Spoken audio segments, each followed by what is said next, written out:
Judicial inquiry ہوئی، پنجاب کی نگاہ حکومت نے جوڈیشل کمیشن بنایا تھا جس کے سردار جو تھے وہ سرفراز ڈوگر سربراہ تھے، اور انکوائری کے بعد کیا ہوا، 7 ماہ کے بعد جو ڈی پی او تھے باولپور کے انہیں فاروق آباد ٹرانسفر کر دیا گیا، ایس ایس پی فاروق آباد جن چوڑکانا کہنے تھا نا پہلے، وہاں بھیج دیا گیا، یہاں ریزرو پولیس ہے میرا خیال اس میں کیا گیا وہ۔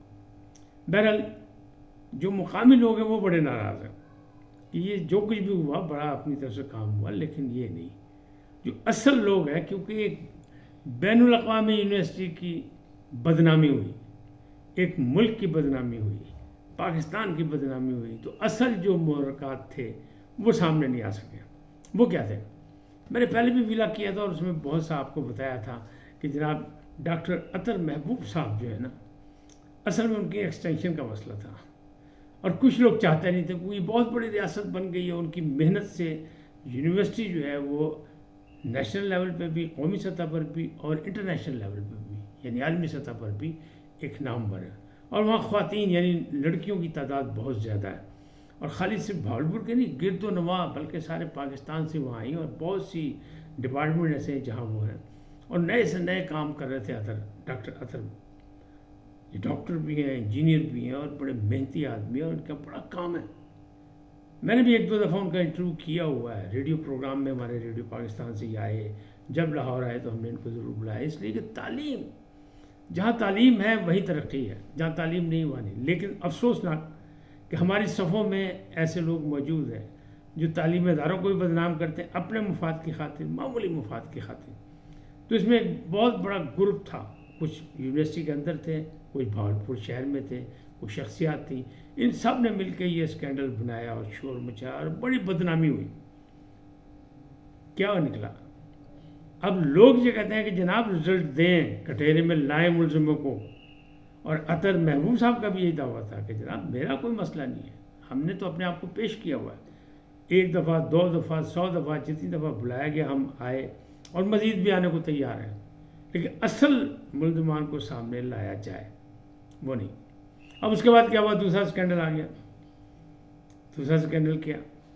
گورنمنٹ کے لاہور میں آ گیا کہ ہراسگی کا کہ خاتون نے، لڑکی نے ایک پروفیسر کو جناب فائلیں ماری اور بڑا شور مچا، اور وہی جنسی ہراسگی کا مسئلہ کہ انہوں نے جناب کچھ بات کی ہوئی، ان کے خلاف کمیٹی بن گئی، ان کو پابند کر دیا گیا کہ جناب جب تک کمیٹی نہ بلائے جب تک آپ نے ادارے میں نہیں آنا، ان کو معطل کر دیا گیا۔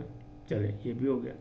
اب تیسرا اسکینڈل، ملک کے سب سے بڑے معروف ادارے ایچیسن کالج میں، وہاں 2 غریب سے طلباء کی فیسیں معاف کرنے کے لیے ہمارے شریف سے گورنر، جن کا تعلق بھی بہاولپور سے ہے، یعنی بلیغ الرحمان صاحب، انہوں نے ایک لیٹر لکھ دیا کہ پرنسپل کو کہ جناب یہ 2 بچے ہیں، ان کی فیسیں معاف کر دی جائیں۔ اچھا، انہوں نے اپنا حق سمجھتے ہوئے کیا، اس لیے کہ اصل صورتحال یہ کہ بورڈ آف ڈائریکٹرز جو ہے اس کے وہ چیف ہیں گورنر صاحب، جیسے یونیورسٹیوں کے وہ چانسلر بھی ہیں۔ اس طرح انہوں نے کہا کہ چونکہ یہ سیٹیں ہولڈ تھیں، یہاں بچوں نے کلاسز نہیں لی، لہذا، لیکن وہ بچے کون تھے؟ احد چیمہ، غریب آدمی، یعنی وفاقی وزیر، ان کے بچے تھے، ان کی سفارش کی، لہذا پھٹا پہ گیا۔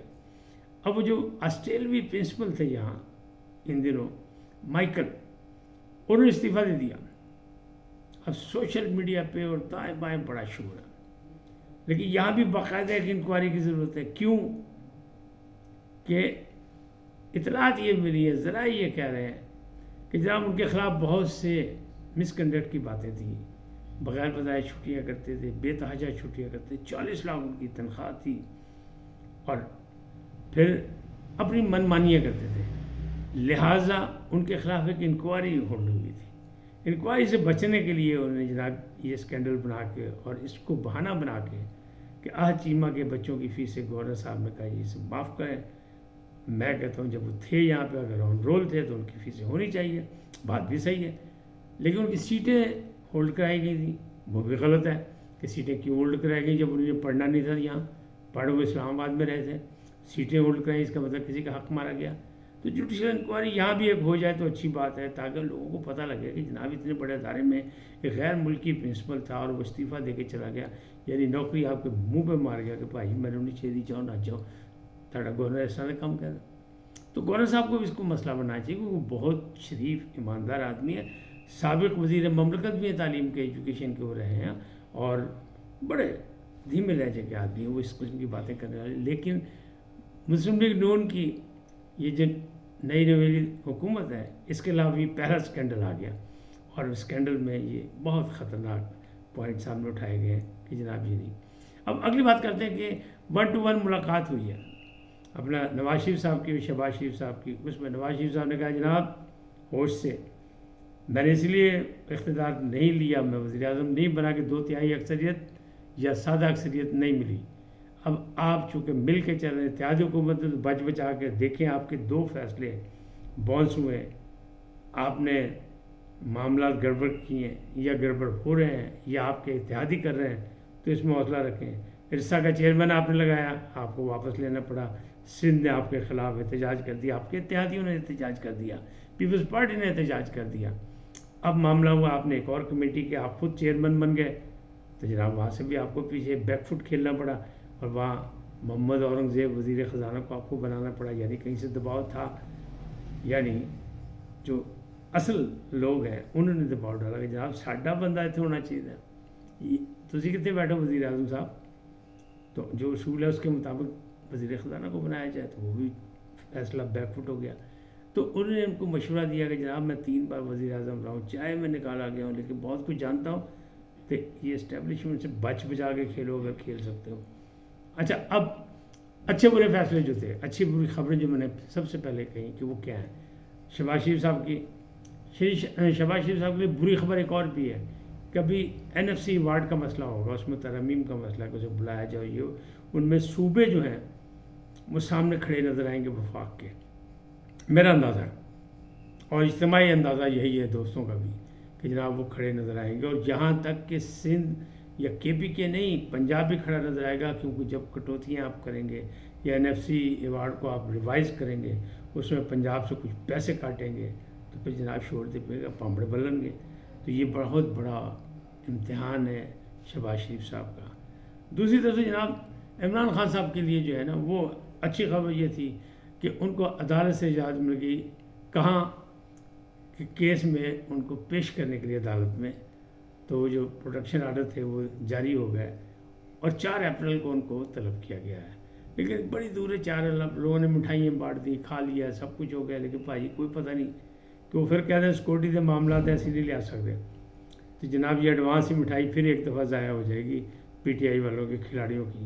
لیکن دوسری جانب جو ہے وہ شفقت عمران صاحب کو مٹھائی بانٹنی چاہیے تھی صحافیوں میں، کیونکہ ان کی بڑی نہ صرف ان کو بڑی ذمہ قرار دیا کہ ان کے خلاف جو مقدمات بنائے گئے تھے، جو کچھ ہوا تھا، اسد طور صاحب کا ذکر بھی آیا، لیکن اصل تو یہ تھا کہ عامر میر صاحب، شفقت اور رضی دادا جو ہیں، ان سب کو بڑی ذمہ قرار دیا کس نے؟ چیف جسٹس آف پاکستان نے. لہٰذا اس کامیابی پہ تو انہیں مٹھائی بانٹنی چاہیے تھی، انہوں نے منگائی نہیں، کھلاڑیوں نے منگائی تو انہیں ضائع ہو گئی. یہ معاملات ہیں. دوسری طرف عمران صاحب کے بارے میں شیر افضل مروت کہہ رہے ہیں کہ جناب آج یا کل پرسوں جو ہے ضمانت ہو جائے گی سائفر کیس میں، اور سائفر کیس بڑھ جائے گا. دوسری طرف PTI کے کھلاڑی بہت خوش ہیں، وہ کہہ رہے ہیں جناب ٹرمپ نے یقین دہانی کرا دی پاکستانیوں کا، انہوں نے کہا پاکستانیوں میرا ساتھ دو، اور میں جیسے اقتدار میں آؤں گا تو میرا دوست عمران خان جیل میں اس کو نکالوں گا اور نکلواؤں گا. تو بس وہ جس سے میں ملا، جس سے میں نے پوچھا، وہ کہہ رہے جناب ٹرمپ نے جتنا جو بائیڈن ہار رہے ہیں اس دفعہ، اور جناب دوسرے دن ہی فون آ جانا، دباؤ برداشت نہیں کر سکے گی پنجاب حکومت، یہ تو بوٹ پالش والی حکومت یہ برداشت نہیں کر سکے گی، تو عمران خان باہر آ جائے گا. اسی طرح شیر افضل مروت کہہ رہے ہیں کہ جناب ضمانتیں ہو جائیں گی. لیکن جناب ابھی تو سفر بہت ہے، ضمانت ہو بھی گئی سائفر کیس میں، جو کل بھی ہو سکتی ہے اور پرسوں بھی ہو سکتی ہے، اور چل رہا کیس تو ہو سکتی ہے. لیکن جو باقی کیس ہے اس کا کیا بنے گا؟ 190 ملین جو ہے اس میں بھی جناب ان کی گرفتاری ہے، باقی بھی معاملات ہیں. اور پھر 9 مئی والے میں معافی کی کوئی گنجائش نہیں، بار بار کہا جا رہا ہے، تو اس کا کیا بنے گا؟ تو ابھی دلی دور است، ابھی معاملات یعنی وہ کہتے ہیں سیاست کے اور عشق کے امتحان بھی بہت ہیں. پرستاروں، عمران کے چاہنے والوں، یاد رکھو حوصلے سے. سیاست میں اتار چڑھاؤ ہوتا رہتا ہے، برداشت کریں، رواداری کا مظاہرہ کریں، اللہ بہتر کرے گا. آج اتنا ہی، پھر ملیں گے نئے موضوع کے ساتھ. جاتے جاتے آپ سے درخواست، آئیے ان کو سبسکرائب کریں، لائک کریں اور گھنٹی کا بٹن دبانا نہ بھولیں، بلکہ اپنی قیمتی رائے کا اظہار اپنی شخصیت کے مطابق کریں. سدا سلامت رہیں، اللہ نگہبان.